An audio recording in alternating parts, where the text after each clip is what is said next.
Hola. Bueno, todavía no hay nadie, ¿no? Pero pues, yo aquí estoy. De verdad, esto del Facebook Live es una cosa complicada, ¿eh? Porque, a ver. O sea, yo que como les he comentado, hola, veo que algunos empiezan a sumar. Gracias, bienvenidos. Bueno, como les he comentado antes, el tema es que yo soy una patata tecnológica, entonces, en fin, pero bueno, creo que ya estamos aquí, empezamos a estar. Saludos Jorge, saludos Celso, hola Argentina. Pues sí, bueno, pues seguimos aquí en nuestra cuarentena y pues seguimos tratando de hacerla llevadera. Luis, Claudia Castillo, Guis Gómez, Marlene, saludos a todos. Pues estamos en esto, ¿no? De tratar de hacer llevadera nuestra cuarentena. Y pues lo que me parece muy lindo es que todo aquel que pueda, de alguna manera, pues que colaboremos unos con otros, ¿no? Pues para que todos pues nos la pasemos lo mejor que se pueda. Entonces, bueno, ayer, quienes se sumaron ayer, pues bueno, recordarán, estuvimos hablando los lunes. Los vamos a dedicar a religión, digo, son 4 lunes. Ayer hablamos particularmente de lo egipcio. La semana que entra hablaremos mucho de la tradición hindú budista, que por cierto, todos los que mandaron un montón de preguntas, de verdad, me es imposible contestarlas acá, eran como 1000 y tantas, pero eh, en el siguiente lunes que hablaremos de religión, pues ahí voy a tratar de meterme mucho en esos temas. Me preguntan si eliminé lo de ayer. No, según yo, ahí está el video en mi perfil. Lo que pasa es que luego grabé otros videos de mí leyendo libros y así. Entonces, bueno, los martes vamos a hablar de historia universal. También son 4 martes, entonces decidí que vamos a hablar de grandes periodos históricos. Eh, para hoy, si alguien se metió a curiosear a mi perfil, pues yo les dije, nos vemos a las 7:30 con la primera revolución de la humanidad. La gran pregunta es, ¿cuál es la primera gran revolución de la humanidad? La verdad es que mira, alguien la bajó en MP3, no sabía que se podía bajar, pues padrísimo, Chío, Elizabeth, Francisco Javier, saludos a todos, Liliana Díaz, que ya llegó. Bueno, muy bien. Entonces, ¿cuál podría ser la primera gran revolución de la humanidad?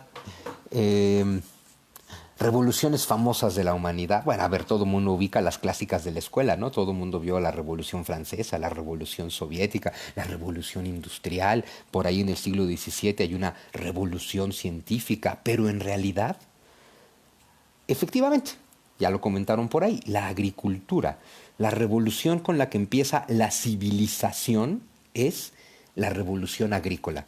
Y cuando hablamos de revolución agrícola, pues estamos hablando de un momento aproximadamente hace 12.000 o 14.000 años, no se puede tener muy claro, pero bueno, más o menos, digamos, 10.000, 12.000 antes de Cristo, la revolución agrícola. Y la revolución agrícola, pues no es otra cosa más que el momento en el que los seres humanos aprendimos muy entre comillas, ¿no? Ahorita vamos a tratar de ampliar el tema, pero aprendimos a cosechar. Pero Ismael Pérez me acaba de poner ahí algo que es fundamental.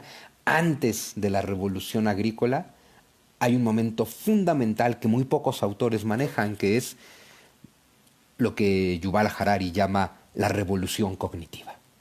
La revolución cognitiva la podemos ubicar, imagínense ustedes, hace unos 70.000 años.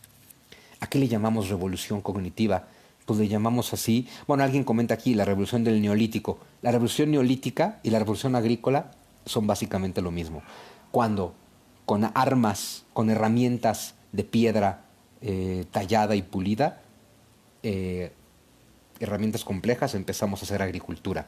Pero la revolución del sapiens, la revolución que nos hace lo que somos, la revolución que nos hace humanos, es la revolución cognitiva.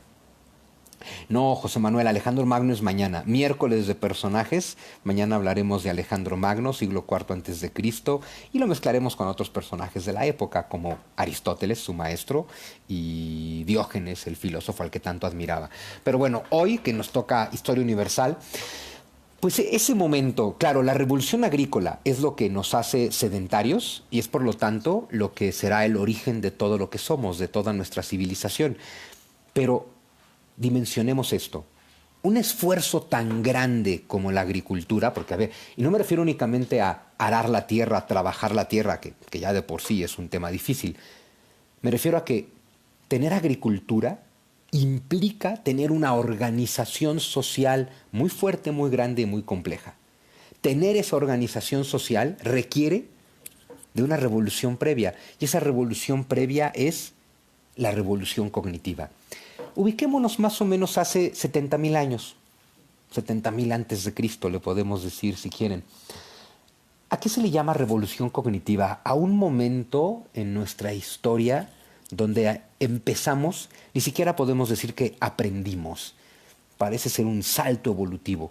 Cuando el ser humano, cuando empezamos a pensar como pensamos hoy. La gran pregunta, por supuesto, es ¿cómo pensamos hoy? ¿Cómo es nuestro pensamiento? ¿Qué es lo que distingue nuestro pensamiento? Y es una joya. Lo que distingue nuestro pensamiento es, los seres humanos tenemos capacidad de abstracción. ¿A qué se refiere la capacidad de abstracción? Quiere decir que nosotros, los seres humanos, somos capaces de crear de la nada, básicamente. ¿Se acuerdan del mito bíblico? Ojo, hago un paréntesis. Cuando digo mito o mitología, nunca es en un sentido peyorativo. Una mitología es una serie de relatos que explican las realidades más profundas y más sagrados, ¿no? Más sagradas. Entonces, los seres humanos, dice el mito bíblico, ¿no? Que Dios crea de la nada. Bueno, es que eso es lo que hacemos nosotros. Nosotros creamos de la nada. Nosotros inventamos conceptos. Sí, el audio está más o menos bien, es que aquí tengo el microfonito. Bueno, todo en la vida humana, todo, dimensionemos esto. Nuestros sistemas económicos, políticos, sociales, nuestras religiones, nuestras mitologías, nuestras formas de coexistir humanamente, todo es una creación humana. Todo en la vida humana es una creación humana. Esa es la imagen y semejanza del mito bíblico. Nosotros somos creadores. ¿Y saben qué es más interesante aún? Según el mito bíblico, Dios crea a través de la palabra. Quien estuvo ayer, en la tradición egipcia pasa lo mismo. Ra crea a través de la palabra. En la tradición sumeria, los dioses crean a través de la palabra. ¿Y saben por qué hicimos mitos donde el Dios crea a través de la palabra? Porque así es como creamos nosotros. Nosotros creamos a través de la palabra. Dimensionemos esto. Los seres humanos tenemos conceptos. Hay dos tipos de conceptos, nada más, dos tipos de conceptos. Los conceptos concretos y los conceptos abstractos. ¿Qué es un concepto concreto? Muy fácil. Esto es un vaso. Esto es agua. Es un concepto abstracto. Esto es un vaso. Esto es whisky. Salud. Concepto concreto. El mapa, la botella, por aquí, ¿no? Las botellas. Concepto concreto. Casa, coche, árbol. Todo lo que tocamos es un concepto concreto. Alma, dignidad, Dios, libertad. Todos esos son conceptos abstractos. ¿Cuál es la diferencia entre un concepto concreto y un concepto abstracto? El concepto concreto, a ver, tú te encuentras una piedra y la nombras. Es una piedra, es un concepto concreto. O tú inventas algo, un vaso, y lo nombras. Es un concepto concreto. Los conceptos abstractos como Dios, como alma, como dignidad, es crear abiertamente de la nada. Es crear algo absolutamente intangible. Pero, y esto es bien importante, para que algo intangible pueda estar en nuestra mente, tenemos que nombrarlo. Dicho de otra forma, nosotros solo podemos pensar en cosas que han sido nombradas. Y también en la mitología bíblica se habla de que Dios, después de crear el mundo con la palabra y crear a la pareja humana con la palabra, Dios le concede a la pareja humana la capacidad de nombrar. Le dice, tienes que nombrar la creación. Adán tiene que nombrar la creación para poder pensar en la creación. Dicho de otra forma, aquello que no tiene una palabra no puede ser pensado. No podemos pensar en nada para lo cual no existan palabras. Cuando me toca dar esto en clases universitarias, bueno, justo dice Mag, la imaginación diferencia los conceptos, claro. Lo abstracto es totalmente nuestra imaginación, totalmente nuestra creación de la nada, ¿no? Entonces, nosotros solamente podemos pensar en cosas que pueden ser nombradas. Lo que no puede ser nombrado no puede ser pensado. Eso es una joya. Hace poco comentaba, creo que en Facebook o en Twitter, no me acuerdo, que les decía que para esta cuarentena les recomiendo mucho leer 1984 de George Orwell. Obviamente fue con jiribilla, es lean 1984, luego vean nuestro gobierno y luego reflexionen.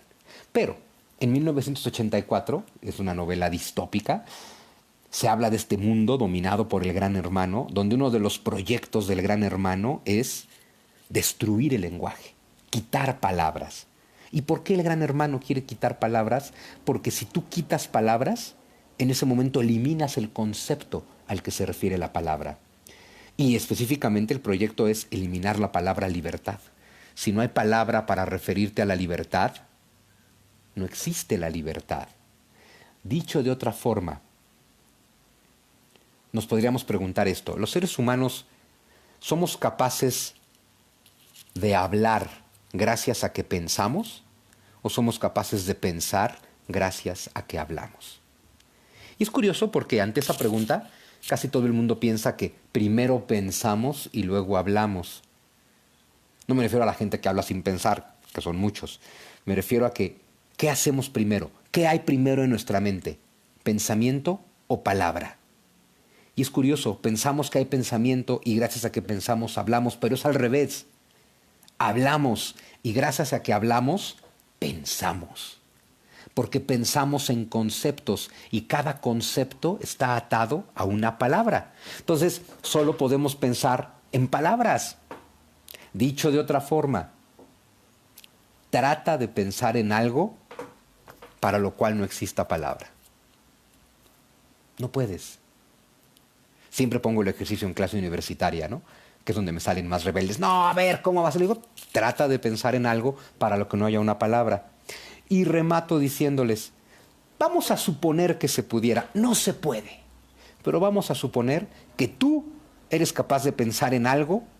Tú de pronto dices, no, yo ya pensé en algo para lo cual no hay palabra. Ah, muy bien. Dinos qué es. No lo puedes decir porque no hay palabra. Entonces pensamos gracias a que hablamos. Me pregunta Óscar Garduño por los sordomudos. Siempre me hacen esa pregunta también y es una gran pregunta, Óscar. Por eso los sordomudos tienen su lenguaje de señas. Lo que necesitamos no es la palabra escrita o nombrada. Necesitamos un sistema de intercambio simbólico.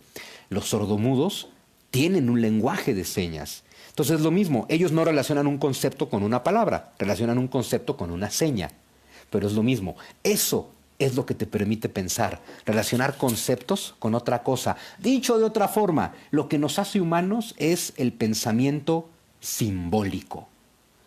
Ahora, ojo, me preguntan por Beethoven. Beethoven no nació sordo. Es bien diferente. Cuando tú naces escuchando, los sordos, los mudos no son mudos de que no puedan hablar, no hablan porque no oyen. Beethoven escuchó. Y escuchó bien como hasta los 20 años. Entonces él ya tiene un mundo de palabras en su mente y ya tenía todo un mundo de sonidos en su mente. El sordomudo, el que nunca ha escuchado una palabra, requiere esta educación súper especial, ¿no? De empezar a hablar con este lenguaje de señas. Porque imagínate que tú eres sordomudo y no te enseñan un lenguaje de señas y no aprendes un lenguaje hablado, evidentemente. Te enfrentas a un problema. No tienes conceptos mentales, pero sí tienes emociones. Y las emociones necesitas transmitirlas, necesitas explicártelas a ti mismo. Y para eso van a servir las palabras. El sordomudo tiene emociones y necesita expresarlas con sus palabras. Saludos, Alfonso, hasta Durango. A ver si un día ya me llevas a Durango. Estamos con ese proyecto hace tanto tiempo. En fin, piensen en los bebés. Los bebés Primero hablan y luego piensan. Yo lo siento por todas las mamás emocionadas cuando su bebé dice mamá. Pero cuando un bebé dice mamá, no sabe que tú eres su mamá y no sabe lo que es el concepto mamá. Él está repitiendo un sonido que ha escuchado. Poco a poco, o sea, cuando un bebé empieza a hablar, él solo está repitiendo sonidos. Es decir, el bebé no está pronunciando palabras, está pronunciando sonidos.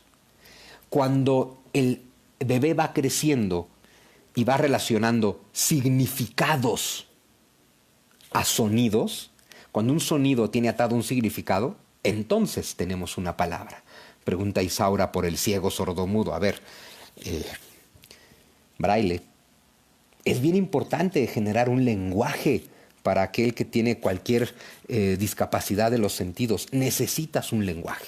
Es fundamental. Bueno, entonces, exacto, como Helen Keller, ¿no? Que dicen por ahí. Entonces, ¿qué es lo que nos hace humanos? Mucho antes de la agricultura, lo que nos hace humanos es nuestro pensamiento simbólico. La capacidad de hacer sistemas de símbolos. La capacidad de inventar cosas, conceptos abstractos como divinidades. E inventar, no hombre, va a ver Luis Ernesto González García, mi querido buitre de la primaria, ¿cómo estás? El Dasein, este es un concepto muy amplio que tú y yo deberíamos ir a cotorrear un día, ¿no? El ser que está siendo, pero de verdad, de si hablamos después, porque si no, no vamos a acabar nunca. Pero bueno, entonces, la revolución cognitiva, para no desviarnos demasiado, se refiere a este momento que algunos arqueólogos, antropólogos, historiadores ubican en torno a 70,000 años, hace 70,000 años. ¿Por qué 70,000 años? Imagínense, tenemos pinturas rupestres. Las pinturas rupestres más antiguas que se han datado, y no es que eso sea una ciencia exacta, porque de verdad que no lo es, estamos hablando de 30,000 antes de Cristo. Las pinturas rupestres, más allá del 30,000 o 40,000 o cómo se pueda determinar, la pintura implica que los seres humanos que las hacen traen un pensamiento simbólico. ¿Qué quisieron decir con esa pintura? Nunca lo sabremos, solo podemos hacer teorías. Pero el hecho de que pinten un búfalo te habla de que están... Puede ser algo muy simple, ¿no? Y es, cazamos un búfalo y queremos dejar pintado como lo cazamos, para que lo aprendan otras generaciones. Si es eso, quiere decir que ya hay un concepto de futuro. Y el concepto de futuro ya es un símbolo, ¿no? Ya es una cuestión súper abstracta. Si estás pensando en dejarlo para otra generación, ya es un concepto súper abstracto. Entonces, las pinturas rupestres, sea que simplemente sean transmitir una enseñanza o que tal vez tengan algún significado artístico o religioso, ya te hablan de un pensamiento simbólico. Hay unas pinturas rupestres fascinantes que son manos de todos los colores en la cueva, que básicamente quiere decir que pusieron sus manos en pigmentos y... ¿Qué significan esas manos? ¿Quién sabe? Mi interpretación es la primera vez que un ser humano o que seres humanos dicen, yo estuve aquí. Y ojo, la necesidad de manifestar que estuviste aquí ya también te habla, sé que existo y que dejaré de existir. Ya es una abstracción bárbara eso, ¿no? Ahora, más antiguas que las pinturas rupestres, ay, Nicolás Valero, yo encantado de ir a Chiapas. Nadie me ha invitado, necesito ir a Chiapas. Pero bueno, más antiguo que las pinturas rupestres tenemos dos cosas. Las llamadas Venus paleolíticas, es decir, estas estatuillas femeninas que representan la fertilidad, que se han ubicado desde el Asia Central hasta Iberia, o sea, en la gran masa euroasiática. Hemos interpretado que son divinidades femeninas, no sabemos lo que son, pero el hecho de que el ser humano haga estatuillas significa que quiere transmitir algo, que no sabemos, pero quieren transmitir algo, eso es lo que importa. Y esas estatuillas se han datado en 70,000 antes de Cristo. Por eso damos esta fecha, 70,000 antes de Cristo. O los entierros. No solamente es que encuentres seres humanos enterrados. Hoy en día nos parece muy normal, pero tratemos de dimensionar, Naim, saludos, sí, hay que ir a Morelia también. Tratemos de dimensionar todo lo que hay detrás de un enterramiento. Cuando estos enterramientos eran seres humanos que los entierran en posición fetal y les dejan objetos. Pueden ser ofrendas, puede ser la idea de que te lo lleves al más allá, tampoco lo sabemos. Pero que haya un enterramiento en posición fetal con objetos, Lo único que nos deja con mucha claridad es que hubo un ritual de enterramiento. Y un ritual de enterramiento te habla de un ser humano consciente de la vida y la muerte. Te habla de un ser humano con capacidad de abstracción y con capacidad simbólica. Te habla de un ser humano, ay Susi, llévame a Chile, yo encantado también de ir. Saludos a Reynosa. En fin, el enterramiento te habla de una capacidad simbólica. Más allá, los animales tienen lenguaje, la mayor parte de los arqueólogos y antropólogos dicen que no. Yo digo que sí. Un lenguaje que no conocemos, un lenguaje simple y desde luego no un lenguaje abstracto, pero algo tendrán. Saludos, Fernando. En fin, capacidad de abstracción, pensamiento simbólico, 70.000 antes de Cristo. Empezamos a pintar, empezamos a enterrar. Ah, claro, el enterramiento. Imagínense todo lo que dimensiona, Lorena, saludos, lo que dimensiona el enterramiento. Piensen en una manada de lo que sea, de cualquier mamífero, ¿no? Va caminando la manada y algún elemento de la manada muere. Si van los antílopes caminando y un antílope muere, ¿qué pasa? Nada. La manada sigue. Tal vez la madre se detenga un rato y lo huele y lo trata de animar y cuando ve que no, sigue caminando. En eso estoy, Argentina, Farrao, en la necesidad del enterramiento, ¿no? Entonces, los animales, uno muere y los demás siguen. Y probablemente durante mucho tiempo el animal humano hacía lo mismo. Va caminando la manada y si uno muere, los demás siguen. Los enterramientos implican esto. La comunidad humana se mueve. Y cuando alguien muere, la comunidad humana se detiene para hacer un ritual. Que la comunidad humana se detenga para hacer un ritual te dice tantas cosas tan hermosas. Te dice que tienes conciencia de que vives y conciencia de que dejarás de vivir. Esa conciencia plena de tu existencia y del cese de tu existencia, que es el origen de los problemas existenciales. ¿Por qué los leones no tienen problemas existenciales? Porque los leones desde que nacen son todo lo que son todo lo que serán, son todas sus capacidades. Nosotros, los seres humanos, nacemos incompletos, maravillosa y hermosamente incompletos. Es decir, que nosotros, los seres humanos, tenemos que completar nuestra existencia. Tenemos que hacer algo con nuestra existencia. No sabemos qué. Ese es el problema existencial. Sabemos que hay que hacer algo porque existimos y dejaremos de existir y no sabemos qué. Pero básicamente tratamos de realizarnos. Hola, Rosa María Maldonado.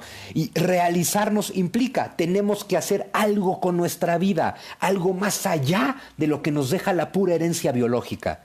Ayer hablábamos de que somos más que nuestra herencia biológica. Justo el pensamiento abstracto y el lenguaje nos permite salirnos de la cadena evolutiva y crear y construir y hacer comunidad.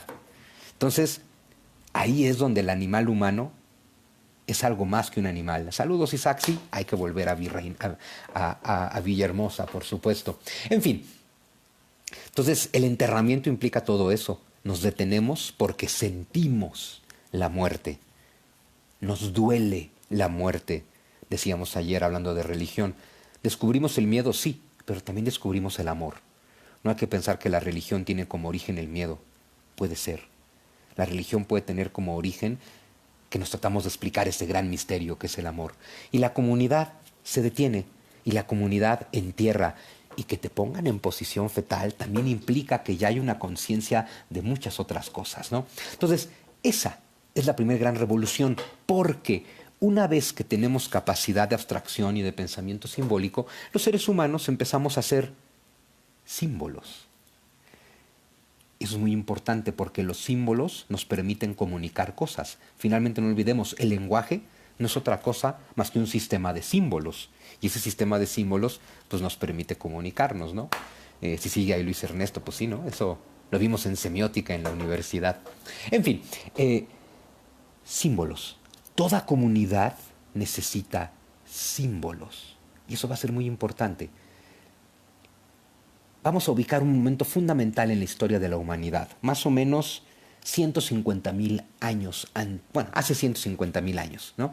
Que es cuando se dice que este animal que somos, el Homo sapiens sapiens, ¿no? El hombre sabio que presumimos ser a pesar de ser tan brutos, es de hace 150,000 años. Y miren, vámonos aquí al mapa. Ay, lástima que tengo reflejo, pero ay, no se ve muy bien.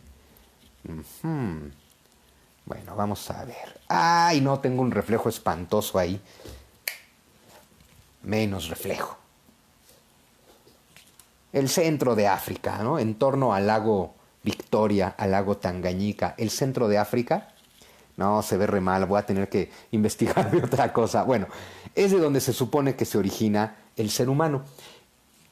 El Homo sapiens que somos empezó a caminar. Otros seres humanos, otras especies humanas, dominaron la masa euroasiática desde 500,000 años, hace 500,000 años. Pero el Homo sapiens, el que evoluciona en África, se empieza a mover más o menos hace 150,000 años. Y es muy importante porque el Homo sapiens, a donde llega, mata. El Homo sapiens aniquiló a las otras especies humanas. El último en padecernos fue el Homo neanderthalis, ¿no? Efectivamente, ¿no? Quest of Fire, la guerra del fuego, que dice Berto Cárdenas. En fin, pero no hay que olvidar otra cosa muy importante. Los seres humanos nos empezamos a mover desde el centro de África y primero llegamos por Arabia y por el Nilo al Medio Oriente. Y del Medio Oriente nos empezamos a desplazar hacia Europa y a Asia, ¿no? La gran masa euroasiática. Y como el mundo estaba congelado y los mares estaban más bajos, atravesamos por Bering cuando no había mar en Bering, ¿no? Bueno, mi mapa es un fracaso. Voy a tratar de conseguir un mapa sin vidrio para después. ¿Qué mejor con barba? Pues no sé, si estás en una cuarentena hay que dejarte la barba, ¿no? Es como fundamental, ¿no? Bueno, entonces, el Homo sapiens que empezó a poblar el mundo desde hace 150,000 años hasta hace 20,000, 18,000, cuando empiezan a penetrar América, todo eso fue en un mundo congelado. La glaciación Gurm, la última era glacial, la edad de hielo, comúnmente conocida así, terminó hace 15,000 años, 12,000 años. Es decir, que el ser humano se dispersó por un planeta congelado. O sea, nos enfrentamos a una situación muy compleja. Y para eso necesitamos hacer comunidad. Porque este planeta hostil, tan hostil hacia nosotros, necesita de nuestro esfuerzo colectivo para sobrevivir. Y este esfuerzo colectivo solo se puede hacer si hay colectividad. Y solo se puede hacer colectividad si hay símbolos.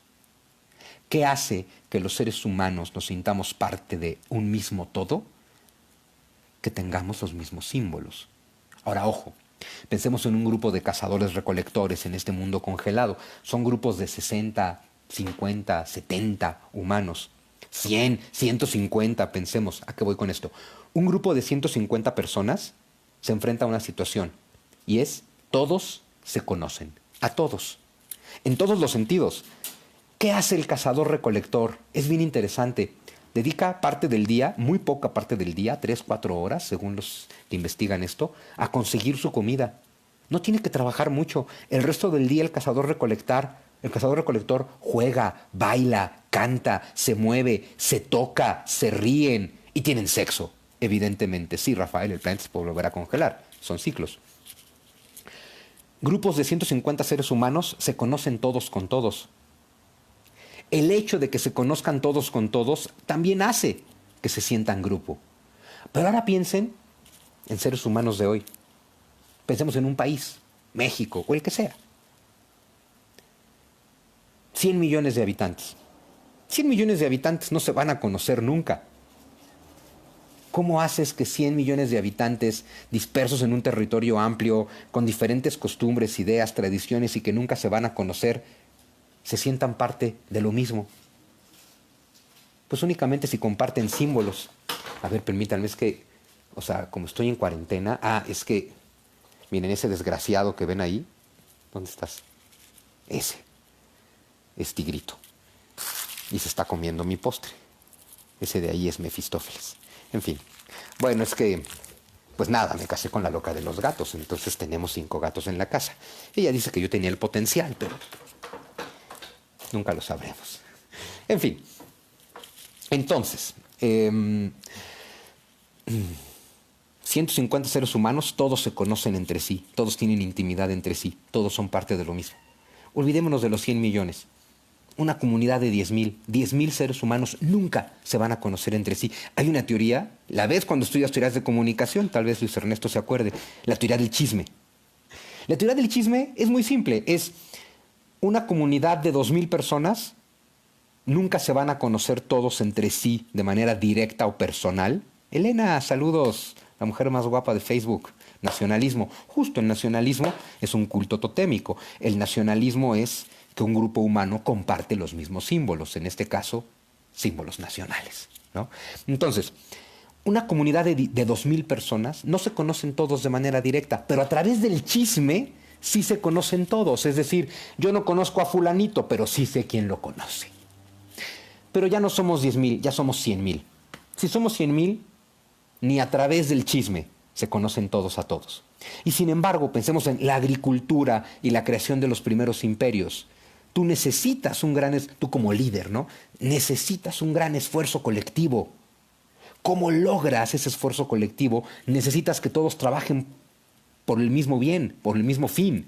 Pero el ser humano es absolutamente egoísta. Solo trabaja por un mismo fin si siente que va a tener un beneficio personal. Tienes que convencerlo de que está trabajando por algo más grande de lo que es parte. Solo entonces va a trabajar por un bien común. Claro, efectivamente, dice Luis Ernesto, la teoría del chisme ahora con las redes sociales se hace mucho más grande, ¿no? Pero bueno, entonces, saludos, Elena. Hasta me distrajo, ¿ven? ¿Cómo logras que 100,000 personas que nunca se van a ver, que nunca se van a conocer, ni a través del chisme, actúen con un mismo fin? Se van a sentir parte de lo mismo si comparten los mismos símbolos. Por ejemplo, si veneran los mismos dioses, si siguen las mismas escrituras, si siguen las mismas tradiciones. El pueblo hebreo es un gran ejemplo de cualquier religión, pero el pueblo hebreo, este pueblo disperso, en la dispersión se mantienen con la identidad de ser hebreos porque comparten símbolos. Entonces, crear símbolos pues nos hace lo mismo. Ya llegó Quetzali. Es que ella sí trabajó, ella es de los... Exacto, es pues, de los godines, que yo le digo godín VIP, pero pues, tuvo que ir a trabajar, así es. Bueno, justo, los godines VIP parece que sí están trabajando, ¿no? Dice Paola Sierra que es un superapresidente. No, yo, en fin, no. Sí, no quiero esas broncas. Entonces, el pensamiento totémico. Si yo les digo tótem, ¿en qué piensa casi todo el mundo? Pues en los postes norteamericanos, ¿no? Que también son muy comunes en Australia, por cierto. ¿Qué es el tótem? Pensemos en el norteamericano, en el que todo el mundo ubica, aunque sea a través de películas, ¿no? Este poste, hecho con un tronco de árbol, ¿no? Donde tienes a lo mejor un jaguar y un oso. ¿Qué es un tótem? Algo muy simple. Un tótem es un símbolo con el cual se identifica una comunidad. Pero no solamente te identificas, ese tótem también lo asumes como un protector. De alguna forma, el tótem va a hacer algo por ti. Entonces, claro, si todos nos identificamos con el oso, pues grabamos un oso, tallamos un oso en el tronco y entonces todos nos identificamos con el oso. El oso es nuestro tótem. Secretario de Educación, no tampoco. De cultura en una de esas, ¿no? Si nos queda algo de cultura. En fin. Entonces tienes un tótem, el oso. Y por acá tienes otra comunidad que tiene otro tótem, el jaguar. Decía un antropólogo francés, Claude Lévi-Strauss, que los intercambios humanos empezaron cuando poco a poco las pequeñas comunidades van descubriendo que si se siguen mezclando solo entre ellos, se van a extinguir. Entonces tienen la necesidad de mezclarse unos con otros. Entonces, los del grupo del oso pues se van a mezclar con los del grupo del jaguar y tienen un nuevo tótem, el oso y el jaguar encima. Y por eso los tótems van acumulando animales, ¿no? Pero ojo, cuando digo tótem, no pensemos únicamente en estos postes. Una bandera nacional es un tótem. Así de simple. Es curioso, ¿no? Porque tú puedes ver a un nacionalista recalcitrante diciéndote, qué absurdo, qué estúpido, qué ridículo, qué ignorante que te persignas ante una cruz o que te hinques ante una cruz. Pero él se para así ante una bandera. Es lo mismo, es un tótem. Un asta bandera con su bandera arriba es un tótem. Lo que hay arriba es un trapo con colores. Yo a cada rato le digo trapo a nuestro trapo, ¿no? Entonces tal que me dice, no, ¿cómo le dices trapo a la bandera? Digo, bueno, a ver, vela bien, es un trapo. Si te ofendes cuando le digo trapo, es porque tú le otorgas valores importantes a ese pedazo de tela. Entonces, para ti ya no es un trapo, para ti ya es una bandera y esa bandera tiene significado. Pero es un tótem. Una cruz es un tótem. Todo símbolo religioso es un tótem. Así empezamos a hacer comunidad, no hay de otra. En términos religiosos, a ver, ubiquemos una cosa, ¿no? Vamos a pensar que tú eres seguidor de Jesús en cualquier formato que eso pueda ser, ¿no? Hasta seguidor independiente. Y entonces usas una cruz.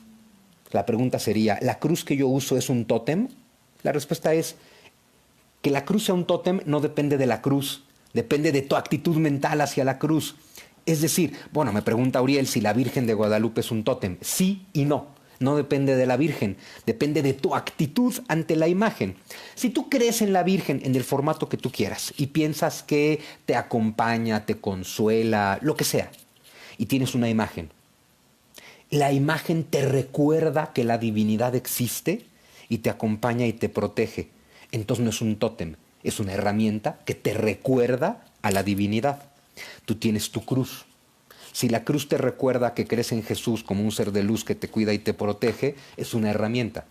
Si tú crees que la cruz en particular que traes colgada es la que te defiende de las cosas, como los detentes de Andrés Manuel, eso es un tótem. Es decir, nuestro presidente tiene pensamiento totémico.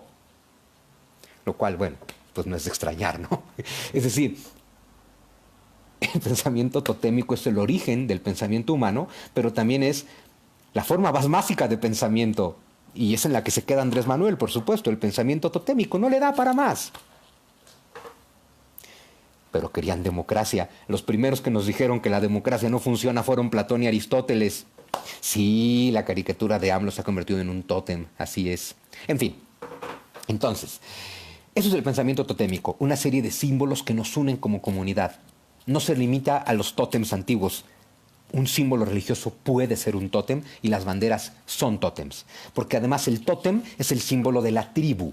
Entonces, en lugar de decir pensamiento totémico, podemos decir pensamiento tribal. ¿Qué es el pensamiento tribal? El nacionalismo. Nacionalismo es pensamiento tribal del mundo moderno. Es decir, esta es mi tribu, me siento idéntico, eso es la identidad, sentirte idéntico a, me siento parte del mismo grupo que es mi tribu, y los que no son mi tribu son peligrosos, son sospechosos, son los malos, son los bárbaros, básicamente, ¿no?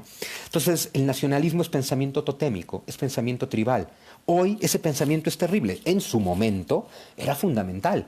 Es el pensamiento que nos hizo empezar a hacer comunidad. Y todo parece indicar que el ser humano está destinado, condenado a hacer comunidad. Eso hay que pasarlo con whisky. Glenlivet, para quien preguntó, de Glenlivet. Ah, bueno, sí, ese. Ahí está el Museo del Whisky. Yo siempre me justifico diciendo que es el Museo del Whisky de Quetzali, pero la verdad es que nos tomamos los dos. Así las cosas, ¿no? En fin, gracias al pensamiento gracias al pensamiento totémico hicimos comunidad. Gracias a hacer comunidad, gracias a hacer comunidad, generamos agricultura. Pero ojo con esto, les decía hace rato que nos dispersamos por un planeta congelado. Y hace más o menos 12.000 años es cuando termina la era glacial, es decir, retroceden los hielos. Cuando hablamos de la era glacial, no piensen en todo un planeta congelado, pero piensen que los hielos del Polo Norte llegan hasta la altura de la península ibérica, ¿no? Al Mediterráneo. Eso es la era glacial. Entonces, el ser humano se distribuyó por un planeta congelado. Y hace unos 12.000 años se empiezan a retirar los hielos. Se retiran a donde están hoy, básicamente. Cuando eso pasa, los seres humanos se van enfrentando poco a poco a un mundo completamente distinto. Este mundo sin hielos ya te presenta este mundo con ríos, con montañas, con planicies, con estepas, con desiertos. Y entonces pasó una cosa muy interesante. De verdad es una pena que el vidrio no sea antirreflejante. Ah, espérenme. Creo que ya encontré qué es lo que se está reflejando. Ah, pero ahora ya no vamos a ver nada. Bueno, es que el mapa es importante para mí. Ah, sí, se ve mejor. Imaginen esto. Hay más o menos, ¿no? Los seres humanos, aquí está España, ¿no? Los seres humanos que después de la glaciación se encuentran en esta franja de acá, donde está Egipto, Mesopotamia, la India, China, se enfrentan a una situación. Viven ahora en territorios que hay grandes planicies fértiles, con tierras cálidas, con muchas horas de sol a lo largo del día, con grandes ríos caudalosos que generan grandes deltas con inundaciones. Es decir, el ser humano que queda en esa franja se enfrenta a circunstancias que le facilitan la agricultura. Lo señalábamos ayer con Egipto. Los agricultores no eligieron ser agricultores. Les tocó ser agricultores. Todos los seres humanos nos enfrentamos al mundo y el mundo nos presenta problemas. Y los seres humanos somos creativos y, ojo, resolvemos todos los problemas. Pues sí, es el teléfono el que brilla, pero pues ¿qué le voy a hacer? Es con lo que estoy transmitiendo. Bueno, nos enfrentamos a los problemas que se nos presentan con las herramientas que tenemos. Entonces, se retiran los hielos y tienes grandes ríos caudalosos con grandes planicies fértiles, con muchas horas de sol. Las circunstancias prácticamente te obligan a ser agricultor. Eso implica, te estableces, tomas posesión de la tierra, asumes que la tierra es tuya, creas la propiedad privada, la idea de que puedes poseer la tierra. La agricultura, en general nos dicen que trajo cosas muy buenas. Trajo algunas cosas buenas quizás. Trajo muchas cosas muy malas. El ser humano agricultor, claro, te estableces en un territorio, cultivas la tierra, la cosechas y tienes asegurado el alimento. Pero a partir de ese momento también tienes una dieta de monocultivo. El cazador-recolector comía todo lo que se encontraba, todo. Era absolutamente omnívoro. El agricultor tiene una dieta de monocultivo que es pésima para la nutrición. El ser humano, después de la agricultura, según han encontrado analizando huesos, redujo su talla más o menos 30 centímetros. Y reducir tu talla en 30 centímetros, perdón, es que voy a prender la luz.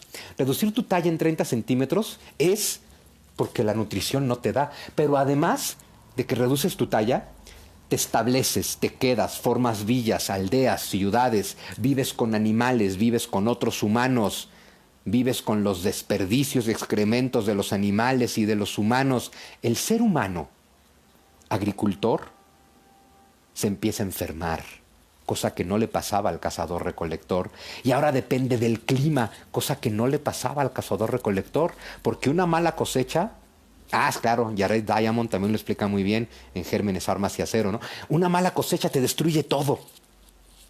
Pero ahora imagina que después de que retrocedieron los hielos, vamos al mapa que brilla, que después de que retrocedieron los hielos, tú no quedaste en esta franja donde está Egipto, Mesopotamia, India, China. Tú quedaste acá al norte, lo que sería Ucrania, Rusia, Kazajstán, al norte de esta gran cadena montañosa. ¿Qué condiciones tienes ahí? No hay grandes planicies fértiles, no hay grandes ríos caudalosos, no hay grandes deltas donde se desborde el agua, es decir, no hay condiciones para la agricultura. Pero el ser humano es creativo, soluciona siempre con lo que hay. Los que quedaron en la franja de la civilización, en Egipto, Mesopotamia, India, China, se dedican a la agricultura porque las condiciones los obligan a la agricultura, que efectivamente Elisa nos esclavizó de muchas formas. El cazador-recolector trabajaba, por así decirlo muy entre comillas, 3, 4 horas diarias, obtenía su alimento y seguía su vida. No poseía porque se mueve, no le interesa poseer, no le interesa cargar, no tiene ese concepto, no tiene esa esclavitud. El agricultor trabaja de sol a sol, como el godín de hoy.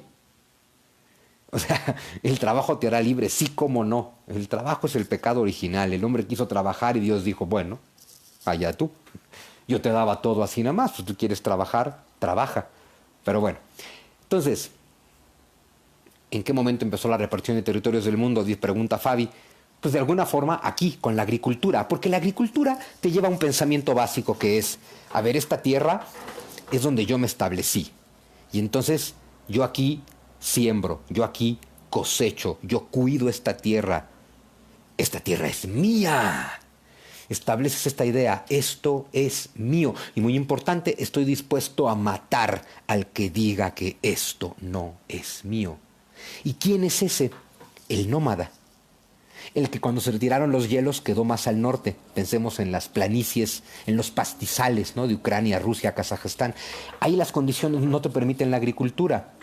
Ahí lo que tienes es pastizales. Y tú no puedes comer pasto. Pero hay vacas, bueyes, borregos, corderos que sí pueden comer pasto y se convierten en tu alimento. Entonces los seres humanos que quedan más al norte se convierten en cazadores, se convierten en pastores nómadas. Son grupos más pequeños que no se establecen, que tienen muy pequeñas aldeas, no hacen ciudades y se siguen moviendo. Ese es el pastor nómada. Se generan dos estilos de vida completamente distintos. Entonces, al sur, en la línea de la civilización, civilización viene de civitas, ciudad, justo. Cuando los seres humanos se establecen, se esclavizan a la tierra, me encanta porque nosotros decimos que domesticamos plantas y animales, cuando en realidad plantas y animales nos domesticaron a nosotros porque nos hicieron quedarnos en casa. Pero bueno, el ser humano que se establece empieza a crear villas, crecen, se convierten en aldeas, que crecen, se convierten en ciudades, ciudades que empiezan a pelearse unas contra otras, a conquistarse y forman reinos, reinos que crecen, pelean contra otros reinos, se conquistan unos a otros y forman imperios. Y aquí estamos hablando precisamente de Egipto. Decíamos ayer, 3100 a.C., cuando se unifica Egipto. Podríamos hablar de Egipto como el primer gran imperio. Y un imperio es resultado de que los reinos se hayan conquistado unos a otros. El otro gran imperio que también compite con ser el primer imperio es en Mesopotamia, el imperio que le llaman el imperio del guerrero Sargón, más o menos 2700 a.C. Pero entonces en Egipto, en Mesopotamia, en el norte de lo que hoy es la India, en el valle del río Indo, y en China, en el Yangtze, en esos grandes ríos que permiten la agricultura, se establecen las primeras villas, las primeras ciudades y por lo tanto los primeros reinos y los primeros imperios, ¿sí? Entonces, la primer gran... Creo que todo. Se fue el video. O sea, habla uno mal del presidente y te cae la cuarta transformación. El gran hermano te vigila, se los dije al principio del video. En fin, entonces, la primera gran revolución de la humanidad es el pensamiento simbólico, el pensamiento abstracto, la revolución cognitiva. Eso nos permite hacer comunidad, eso nos permite hacer símbolos, eso nos permite establecer jerarquías y relaciones de poder. Y ahí empieza el sometimiento de humanos contra humanos. Y ahora que está de moda el tema, ahí nace el patriarcado. Que por cierto, es muy mañoso decirle patriarcado al patriarcado. Porque de pronto la idea de patriarcado es, patriarcado es que mandan los machos. Y no. Patriarcado es una estructura jerárquica, vertical, de sometimiento y de dominación. No importa quién esté al mando. Es decir, patriarcado no es que manden los hombres. Patriarcado es una estructura de sometimiento, de jerarquía vertical, de imposición. Y si al mando de esa jerarquía está una mujer, eso es un patriarcado. ¿Me están escuchando? Alguien dice que no me escucho. Órale, me estoy viendo en otro video y parece discurso político. El patriarcado también somete a los hombres, como bien dice Miquel aquí. Escribí un libro, se los dije ayer, mi libro, Mi mayor fracaso de ventas, ¿no? Pasa en la guerra de los sexos. Según yo, ese lo explica muy bien, ya no lo encuentran en librerías, pero sí que lo encuentran en formato digital. Es decir, Alemania es un patriarcado aunque gobierne Angela Merkel. Inglaterra es un patriarcado aunque tengan reina. El patriarcado no es el sexo del que manda, el patriarcado es la estructura de sometimiento jerárquico y nos somete a todos de diferentes formas. Y claro, en el mundo de hoy hay que asumir, por supuesto, que somete más a la mujer que al hombre. Digo, sería muy necio pretender negar eso. Pero, por ejemplo, cuando de pronto te dicen cosas como, es que el patriarcado obligó a la mujer a quedarse en su casa. Dices, sí, y eso es terrible. Y el patriarcado obligó al hombre a irse a matar a la guerra. Eso también es terrible, ¿no? Entonces, el patriarcado es una estructura violenta Y es violenta contra todos, contra hombres y contra mujeres. Otra cosa, nunca en la historia hubo un momento de, Elvis, ahorita te contesto los del matriarcado, ¿no? Nunca se juntaron los hombres a decir cómo conspiramos contra las mujeres. Todo en la humanidad son construcciones. Aquí hablamos no de teoría de la conspiración, sino de estructuralismo. Vamos creando estructuras económicas, políticas, sociales, religiosas, y vamos construyendo sobre ellas y las hacemos cada vez más grandes. El patriarcado, esta estructura jerárquica, vertical de sometimiento, la fuimos construyendo entre hombres y mujeres. En su momento tenía pros para hombres y tenía pros para mujeres. Con el paso del tiempo es una estructura que se vuelca violenta contra los dos géneros. Diferentes violencias, eso sí. Y lo primero que digo en aquel libro, Paz en la guerra de los sexos, yo soy hombre. Yo no sé.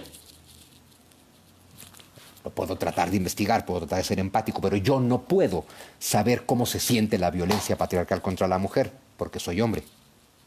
Pero sí sé cómo se siente la violencia patriarcal contra el hombre.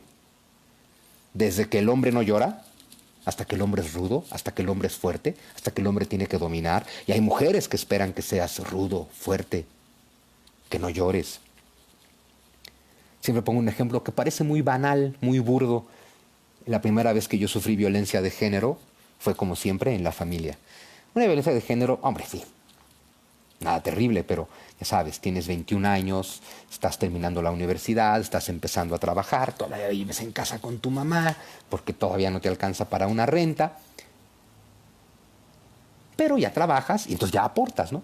Y un día en una reunión familiar, mi mamá muy contenta y orgullosa, dice, no, bueno, Juan Miguel ya trabaja y ya gana un dinerito y entonces ya me da a mí para ir al súper y demás, ¿no? Y se voltea una tía y me dice, ah, vaya, entonces ya eres un hombre. Y esa fue la primera vez que yo fui víctima de la violencia de género. Es decir, si ya pones dinero, ya eres un hombre. Pero bueno, el patriarcado nace con la agricultura, justo, porque la agricultura requiere de un esfuerzo colectivo para someter a la naturaleza. Y ese sometimiento de la naturaleza requiere, que toda una colectividad se ponga de acuerdo para someter a la naturaleza, implica que una cúpula de esa comunidad someta al resto de la comunidad. Eso es el patriarcado. Créanme, se implementó en la zona. Sí, todavía lo admitía Uriel todavía.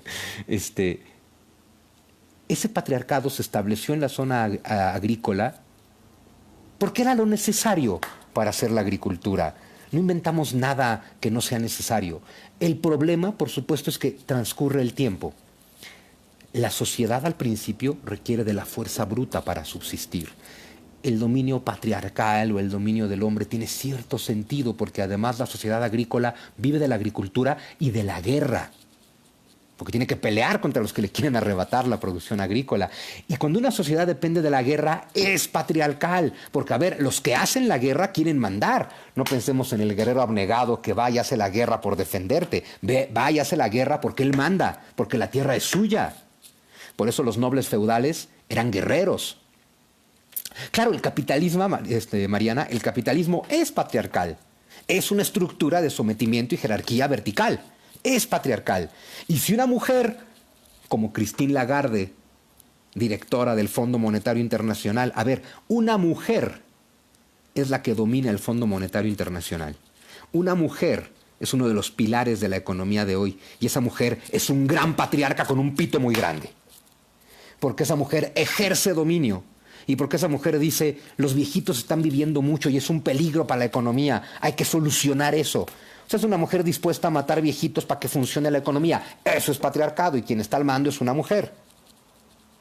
Cuando la mujer, sometida por el patriarcado, se ve obligada a luchar como hombre contra hombres para empoderarse en la estructura de los hombres, esa mujer es un patriarca. ¿Qué es el matriarcado entonces? No es que manden las mujeres. Si alguien manda, es patriarcado. Matriarcado no existió nunca. Matriarcado sería que no mande nadie. Matriarcado es lo que tendrían los cazadores recolectores de antes de la agricultura. Porque claro, Los cazadores-recolectores se enfrentan a esto. Todos cazan, todos recolectan, todos son iguales, no hay una jerarquía vertical, es una sociedad horizontal. La agricultura introdujo el patriarcado. La primer sí, efectivamente, Herli, las religiones son patriarcales, por supuesto que sí, y efectivamente falocéntricas, entre hombres y mujeres. Ahora, la revolución agrícola nos hizo establecernos, nos hizo hacer sociedades, nos hizo hacer religiones patriarcales, por supuesto. Nos dio miedo, nos dio guerra, nos generó mucho sometimiento, nos hizo civilizados, nos permitió repartir el trabajo, nos permitió... No, no es machista el comentario, créeme, no lo es. No mates al mensajero, estoy describiendo la realidad, ¿no? Nos dio muchas cosas malas la agricultura, pero nos dio cosas muy buenas. No, el coronavirus no es un plan para acabar con la gente mayor. La agricultura nos dio cosas buenas, nos dio división del trabajo, y esa división del trabajo libera el potencial creativo de la humanidad, porque la división del trabajo permite que no todo el mundo tenga que dedicarse a conseguir alimento, sino que organizados en sociedad, basta con que un sector se dedica a la agricultura y al alimento y otros se dedican a otras cosas. Y ahí empieza la gran explosión creativa del ser humano. Entonces la agricultura también tiene esas cosas buenas y muy importante, esa comunidad que nos obligamos a generar por ser agricultores, también nos hace tener que aprender a convivir. Nos ayuda a desarrollar amor incondicional y nos ayuda a desarrollar compasión. Entonces, miren, el mundo es un lugar hostil, punto. Aldo, saludos Aldo García. El mundo es un lugar hostil y los seres humanos, en general, lo hacemos más hostil todavía. Lo que tenemos que hacer es hacer menos hostil el mundo. Ahora, el mundo es lo que es, pero nosotros tenemos la opción de verlo como se nos dé la gana. La realidad no está en el mundo. La realidad está en tu mente. El mundo es tu interpretación. Se los decía ayer con el tema religioso de Egipto y que aplica a todos los misticismos. El lunes que entra, que veremos hinduismo y budismo, queda claro como nunca. El mundo es una proyección de tu mente. Si tu mente está llena de ira, ves un mundo con ira. Si tu mente es patriarcal, ves un mundo patriarcal. Si tu mente tiene rabia y odio, ves un mundo con rabia y con odio. Y te encuentras con gente que tienen rabia y que tienen odio. Si llenas tu mente de, mencionábamos ayer, los 4 estados inconmensurables del budismo, Uriel, te contesto con esto, tratas de generar en tu mente amor, compasión, alegría y ecuanimidad. Y resulta que ves un mundo amoroso, compasivo, alegre y empático. No está en el mundo, está en tu mente. La gran trampa que nos pusimos a nosotros mismos y en la que hemos caído todos es en asumir que el mundo... Claro, Orlando, que dice que es budista, pues es que es así, justo, los budistas lo entienden perfectamente. La gran trampa que nos hemos puesto es pensar que el mundo es algo que está ahí afuera, ajeno a nosotros, que ya existía ahí antes que nosotros, que ya era terrible y hostil y nosotros únicamente llegamos a padecerlo. Me preguntan si el socialismo utópico es patriarcal. Absolutamente. Mao es el gran patriarca, Stalin es el gran patriarca, Fidel es el gran patriarca y el abuelito, dime tú, pretende ser el gran patriarca aunque no lo logre. Digo, Stalin es un ser humano terrible, ¿no? Pero entre Stalin y el doctor Chapatín, pues bueno. En fin, salgamos de ese tema. No existe tal cosa como un mundo ajeno a ti. Existe tu mente. Y tu mente proyecta el mundo. Pasamos nuestra historia tratando de cambiar y transformar el mundo. Y con eso caemos en la gran trampa. Evadimos transformarnos a nosotros. Tú no puedes tener control sobre el mundo. Y esto, vaya que también lo deja claro el budismo. El budismo y cualquier tradición mística, o hermética, o gnóstica. Alguien se acuerda de Heidi, sí.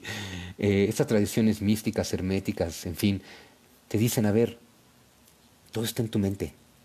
Bueno, Luis Ernesto, lo del humor sería todo otro tema. pero somos un animal con humor, lo cual también es una cosa fascinante, ¿no? Me preguntan si creo en el matrimonio. ¿Me casé? Claro, yo siempre dije que no creía en el matrimonio y como institución creo que sigo sin creer en él, pero creo en el mío, que es lo que importa. Eh, Me casé a los 42, entonces pues por lo menos pude elegir bien, ¿no? Básicamente. Entonces, pensamos que el mundo está ahí afuera. Todo es una proyección de tu mente. Nos negamos a aceptar eso, pero todo es una proyección de tu mente. La trampa es quiero transformar al otro. Y tratar de transformar al otro es un acto intrínsecamente violento. Porque cuando quieres transformar a la sociedad o al otro, ¿en qué los quieres transformar? Pues en lo que tú piensas que es lo correcto. Es decir, los quieres transformar en ti. Y eso es un acto violento. Transfórmate tú. Es lo único que puedes hacer. Parece poco. Si te transformas tú, te darás cuenta que se transforma el mundo. De verdad. Todos ven un mundo diferente. No existe tal cosa como el mundo. Bien decían los hindús y de ahí los budistas. El mundo es una ilusión. Absolutamente una ilusión. Ahorita me preguntaban me pregunta cuántos años tengo. 44. O sea, me acabo de casar hace 2 años, 2 años y medio. Me preguntan sobre la revolución agrícola. Es curioso porque la revolución, industrial, me preguntan por la industrial. La revolución agrícola son 12.000 años antes de Cristo y la revolución industrial es el pleno del siglo XIX. ¿No? Hay 12.000 años o 14.000 entre una revolución y otra, pero son las dos revoluciones fundamentales de la humanidad. Con la revolución agrícola nos establecimos, creamos ciudades y empezamos a aprender a producir.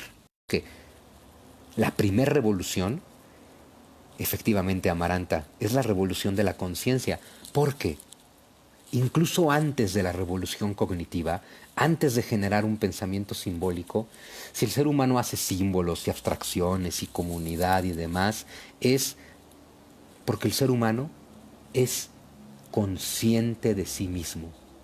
Somos la conciencia de la existencia y no estamos conscientes de eso.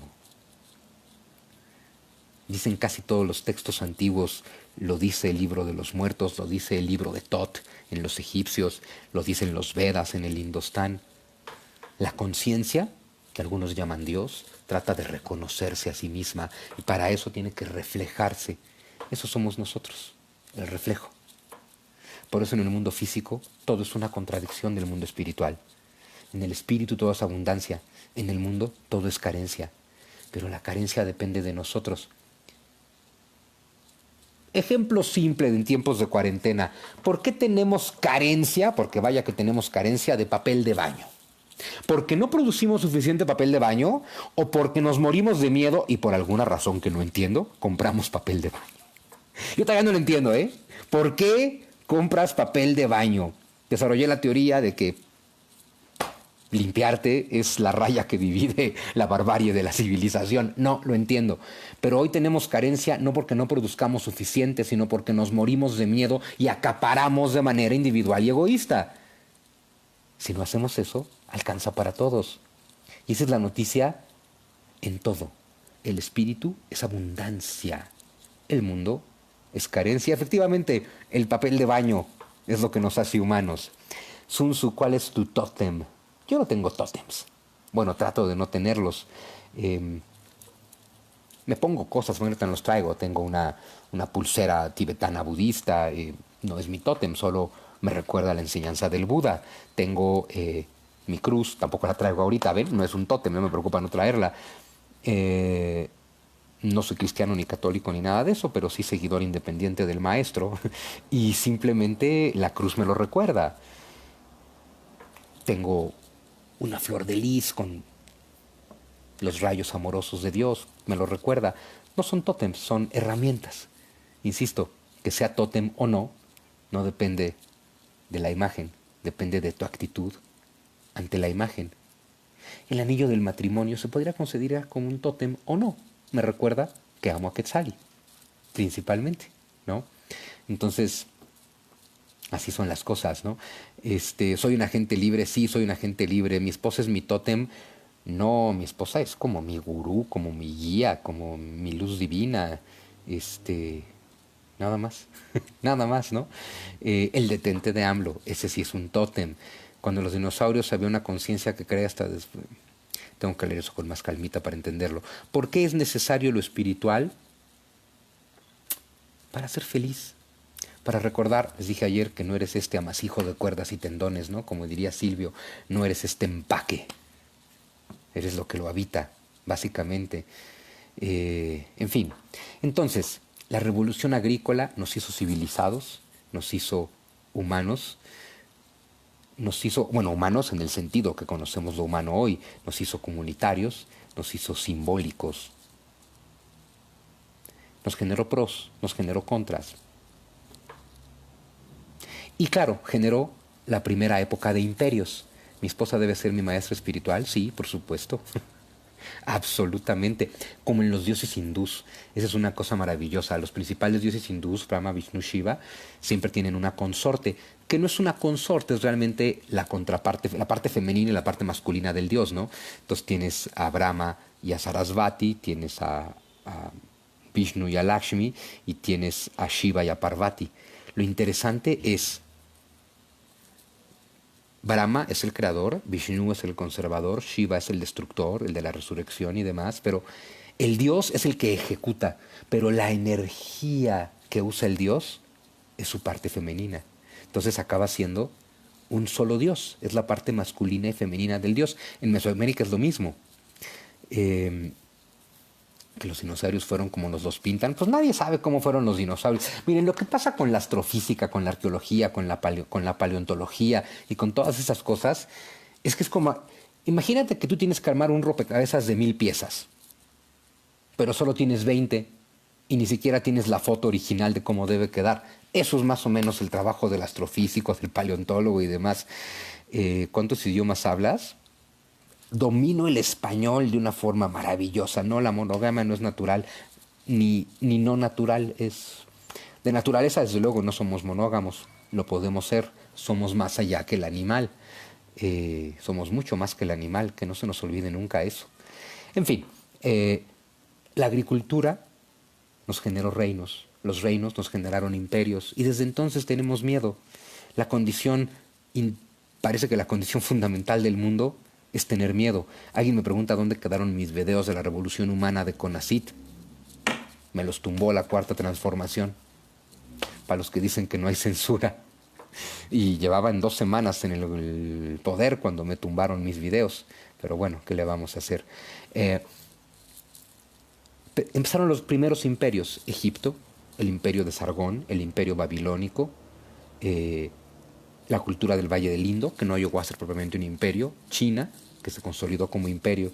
Y esos primeros imperios existieron más o menos del 3000 antes de Cristo al 1200 antes de Cristo. En el año 1200 antes de Cristo ocurrió una cosa fascinante. Aparentemente un cambio climático generó una movilización de pueblos nómadas del norte hacia las zonas civilizadas. Unos pueblos conocidos como los pueblos del mar invadieron el Mediterráneo, destruyeron todo a su paso y se convirtieron en los griegos. Otros pueblos del norte, los arios, invadieron la meseta de Irán y el Indostán y generaron el imperio persa y lo que después era el hinduismo. El pueblo Sohu invadió por Mongolia, China y creó el imperio chino. Entonces, y el pueblo hebreo del desierto del sur invade la tierra de Canaán. 1200 antes de Cristo, por razones que no quedan muy claras, hay una serie de pueblos invasores que destruyen gran parte de la civilización que se había generado para entonces, pero evidentemente generan nuevas cosas. Después del 1200 antes de Cristo, vamos a empezar a ver, se mantiene Egipto, es básicamente lo único que sobrevive, y vamos a empezar a ver el nacimiento de la cultura griega, vamos a empezar a ver el nacimiento de la tradición hebrea, judía, vamos a empezar a ver el nacimiento del imperio persa. Y bueno, el imperio persa, esta nueva generación de imperios conquistan cada vez más. Y la aldea irreductible Gala, a ver si no te entendí. Estos nuevos imperios tienen mejores herramientas, tienen más gente, tienen más ejércitos y van a ser los primeros grandes imperios invasores. Y a partir de entonces, el ser humano, desde entonces hasta hoy, tenemos un pensamiento imperial. El pensamiento imperial se resume en una frase, y la frase es: esto es mío. Lo describe Engels, ¿no? Friedrich Engels, el compadre de Marx, en su libro sobre la familia, la propiedad privada y el Estado. Precisamente como con la agricultura surge la familia como un hecho de propiedad privada, donde el hombre ejerce propiedad sobre la tierra, sobre la mujer y sobre los hijos, básicamente. No voy a hablar de las pirámides porque lo que yo sé de las pirámides es lo que se cuenta en la historia y sabemos que no sabemos nada absolutamente sobre las pirámides, nada. Yo les dije mi teoría ayer, yo estoy seguro que los egipcios se establecieron donde las encontraron. Me preguntan, ay, gracias Ana Paola que me manda videos de CONACYT. Sí, me fui encontrando que algunas personas los habían bajado y los tienen en sus canales y ahí están. Me los tumbaron de la página de CONACYT, pero bueno, perdón, me preguntaban si me gusta Marx. Tengo una maestría en marxismo. Estudié en la Complutense de Madrid una maestría en materialismo histórico, marxismo y teoría crítica. Por eso no comparto la izquierda latinoamericana, porque eso no tiene nada que ver con Marx. El marxismo generó la izquierda de Europa, la izquierda intelectual, la izquierda ilustrada. La ilustración nunca llegó a América Latina. La izquierda de aquí no es, va a ver, no es ilustrada, es de derecha y es conservadora. En lugar de la izquierda ilustrada y socialdemócrata que generó Europa, América Latina sin ilustración generó la izquierda neopopulista, revolucionaria y guerrillera. La izquierda ilustrada de Europa es una izquierda constructiva. La izquierda neopopulista de América es una izquierda absolutamente destructiva. Así las cosas, ¿no? En fin, es muy complicado abarcar en tan poquito tiempo, pero a ver, recordemos, ¿no? Lo más importante no es tanto que yo les pueda dar una clase, que no es la idea, es que tengamos una plática y como decíamos, pues que pasemos el tiempo, ¿no? Que la pasemos bien, que hagamos más llevadera la cuarentena. Y a mí particularmente, pues me gusta mucho dar mensajes edificantes, espirituales, constructivos, ¿no? Entonces, pues bueno, espero que hayamos logrado. Me preguntan si los mexicanos tenemos pensamiento imperial. No, no soy dianético, no profeso ninguna religión. Todos los seres humanos tenemos pensamiento imperial y lo ejercemos.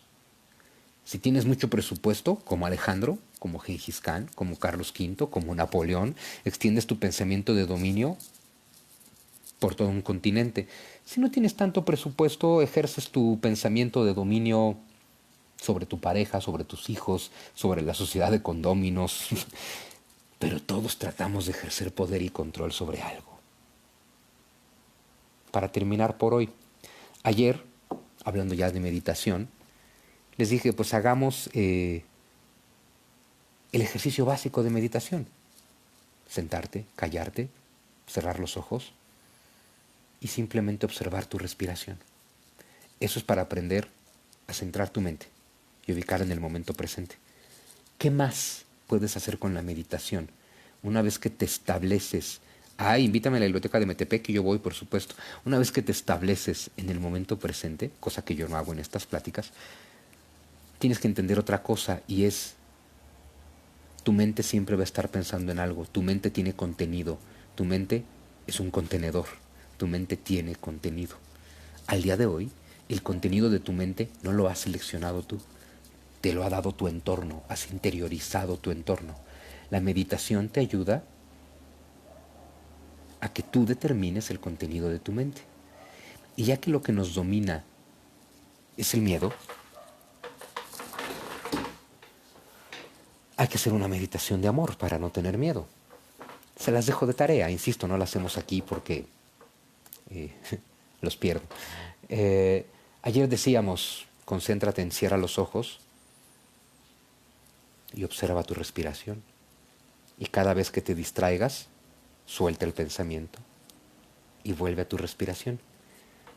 Haz eso por 5 minutos o 10 o 15, lo que tú puedas. Y después, una gran meditación muy budista, también muy budista, es cultivar amor incondicional en tu mente. ¿Cómo cultivas Mucha gente me pregunta por mi plática de ayer, perdón que me distraiga, pero mucha gente me pregunta y según yo aquí está en mi canal. Ay, no, no está en mi canal. No, sí está. Hay unos videos de mí leyendo mi libro, luego hay una foto de mí brincando y si siguen, o sea, ahí en mi perfil, ahí está más abajo, ahí está la plática de ayer. Volvamos a lo de hoy. Cierras los ojos, guardas silencio, observas tu respiración y empiezas a cultivar amor en tu mente. El amor es una emoción. ¿Cómo cultivas esa emoción positiva? Hay muchos trucos. Les recomiendo uno. Ya que estés con los ojos cerrados y centrado en tu respiración, evoca el momento más amoroso, alegre, feliz que seas capaz de evocar. Relacionado con una persona, con una circunstancia, hasta con un animal, con lo que quieras. Trae el recuerdo más amoroso, revívelo, recuérdalo, imagínalo, recréalo y te vas a dar cuenta cómo sientes ese amor. Para las emociones no existe el tiempo. Si tú recuerdas el momento más amoroso de tu vida, la emoción vuelve. Entonces, evoca el momento más amoroso de tu vida, la persona más amorosa, el momento más alegre que puedas, recuérdalo. Y concéntrate en tu respiración, ya no aquí, como decíamos ayer. Concéntrate en tu pecho. Siente tu respiración en tu pecho. Tu pecho se mueve cuando respiras. Este es tu cuarto chakra, el corazón. Esta es la fuente del amor. Inhalas y exhalas, concentrándote en cómo se siente ese movimiento de tu respiración en tu pecho. Sonríes, muy importante que recuerdes eso y que te des cuenta cómo cambia tu interior cuando sonríes. Concentrándote en tu sonrisa, en tu inhalación y tu exhalación en tu pecho, evoca el momento más amoroso que seas capaz de evocar. Recuerda a tu persona más amada, el momento más amado, el momento más alegre y siente ese amor. Siéntelo aquí, en tu cuarto chakra, en tu corazón energético. Respira en tu corazón. Siente tu inhalación y tu exhalación en tu corazón mientras sonríes y evocas el recuerdo más amoroso que seas capaz de evocar. Revive esa emoción y esa emoción conviértela en tu ancla al momento presente. Es decir, si te distraes, ahora en lugar de volver a tu respiración, vuelve a esa emoción amorosa. Recréate en esa emoción amorosa. Y si le puedes dedicar 15 minutos, 20, 30, 60, 100, recuerdas el amor, revives el amor, recreas y regeneras el amor en tu mente, te concentras en él y cada vez que te distraes, vuelves a esta emoción amorosa y te das cuenta que tú eres la fuente de todo el amor. Y hasta puedes convertir eso en un mantra, en una sentencia y repetirte con tu inhalación: yo soy la fuente de todo el amor. Yo soy la fuente de todo el amor. En silencio. Ahorita es un poquito nada más el ejemplo. Ahora que terminemos, date un tiempo, consíguete un espacio y hazlo. Cierra los ojos, observa tu proceso respiratorio, trata de sentirlo en tu pecho, sonriendo, reviviendo el momento más amoroso que seas capaz de revivir. Trae a tu mente personas, situaciones, animales, lo que sea, y te vas a dar cuenta, ese amor no está afuera en el mundo, está en ti. Ese es tu milagro, ese es el misterio. Regocíjate en ese misterio y recuérdate a cada inhalación y a cada exhalación eso: yo soy la fuente de todo el amor. Pon mucho énfasis en yo soy. Yo soy la fuente de todo el amor. Llénate, revívelo, recréalo, recuérdatelo. Por 20 minutos, por 30, por 40, por lo que puedas. Tienes tiempo, estás en cuarentena. Y recuerda, si estás en cuarentena, eres un bendecido. Lo decíamos ayer, sin importar las circunstancias, puedes estar en una cuarentena. Eres un bendecido. No veas la cuarentena como algo terrible. No es ni buena ni mala. Hazla buena. Tienes días para dedicarte a ti, a meditar, a orar, a leer, a reflexionar, a cultivar amor en tu mente. Mañana les voy a hablar de la época de Alejandro Magno. ¿Qué implica hablar de Alejandro, del imperio griego, del imperio persa y de uno de mis filósofos favoritos, que no es Aristóteles, es Diógenes? Entonces mañana les hablo un poco de aquella época, de Alejandro, de Diógenes, y practiquen la paz, y practiquen el amor incondicional, incondicional. Es decir, hay que amar a Andrés Manuel también. Incondicionales a todo, a todos, absoluto, sin condiciones. Y cada vez que la vida te presente una oportunidad de encabronarte, de sentir rabia, de sentir ira, en ese momento acuérdate que solo es una opción. Cuando la vida te presente la oportunidad de sentir rabia, ira, miedo, recuerda, yo soy la fuente de todo el amor. Karina, saludos. Si yo soy la fuente de todo el amor, no tiene por qué haber ni rabia, ni miedo, ni ira en mí. Yo puedo generar amor cuando quiera. Genérenlo. Pásenla bien.